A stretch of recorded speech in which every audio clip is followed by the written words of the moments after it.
Hello, and welcome to Day 7 of our Advent series, All Creation Waits, the Advent Mystery of New Beginnings by Gayle. Today we'll be hearing about the chipmunk, but first hear these words from monk Thomas Merton. The smallest creature is important in the sight of God. Nothing that is important to God can be treated by us without the greatest respect. Advent 7, Chipmunk. In the sheltered south corner of my doorway, where the sun has kissed away the snow, I hear chirp, chirp, chirp, chirp, pointed as a metronome.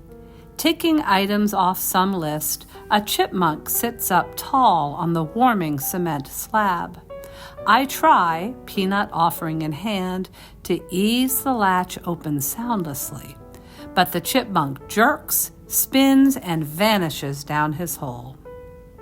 The cement slab is sinking on the side fronting the door, thanks to this burrower.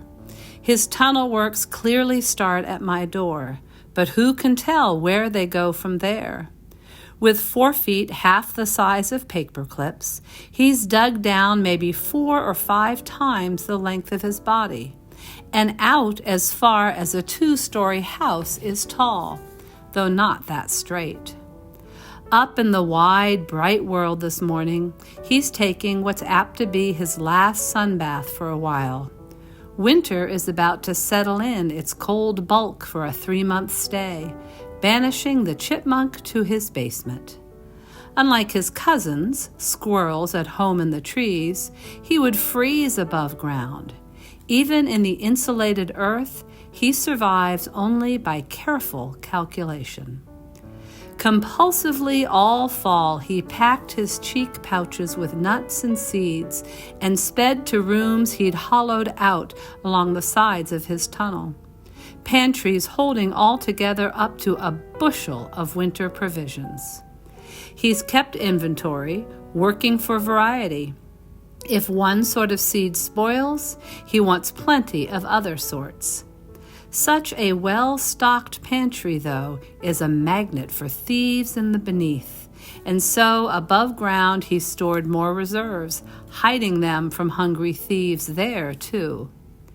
He will keep up his gathering, storing, inventorying, above ground, below ground, relentless, never sure of enough, until finally the cold says, "Stop or die." Then he'll slip down through his tunnel to a leaf-lined sleeping chamber and ball up. His restless heart slows down from 350 beats per minute to 15. He barely breathes. His body cools. If a weasel should find him so, he will be dead before he knows what bit him. Awake, he can likely escape. So he sleeps in snatches, a few days, a couple of weeks, pulling himself up out of the torpor to inspect the tunnel, the exits, the pantries, and to eat. If provisions seem low, he might pick a warm day and pop up briefly to raid a bird feeder or find one of his above-ground stashes, which means risking a hawk or cat watching for dark stripes against snow. So he considers staying put and saving food by sleeping a longer stretch. But that gives the weasel better odds.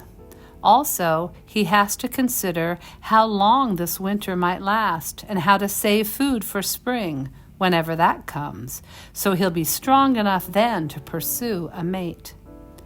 A tiny master of risk assessment, he calculates and recalculates all winter long. There's no formula, no groupthink to fall back on. Flexibility is all. Each chipmunk must, for and by himself, consider which of several choices will most likely bring him through the cold, dark days to the other side of winter, strong. He must do this continually, with no guarantees. Today, heart beating fast, he makes today's choice. As you listen to this description of the chipmunk getting ready for winter, what caught your attention? What might the chipmunk teach you about wading through times of cold and dark, of trusting that new light, warmth will indeed come?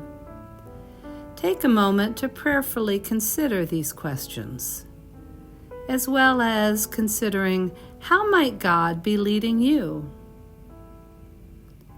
What might God be asking of you?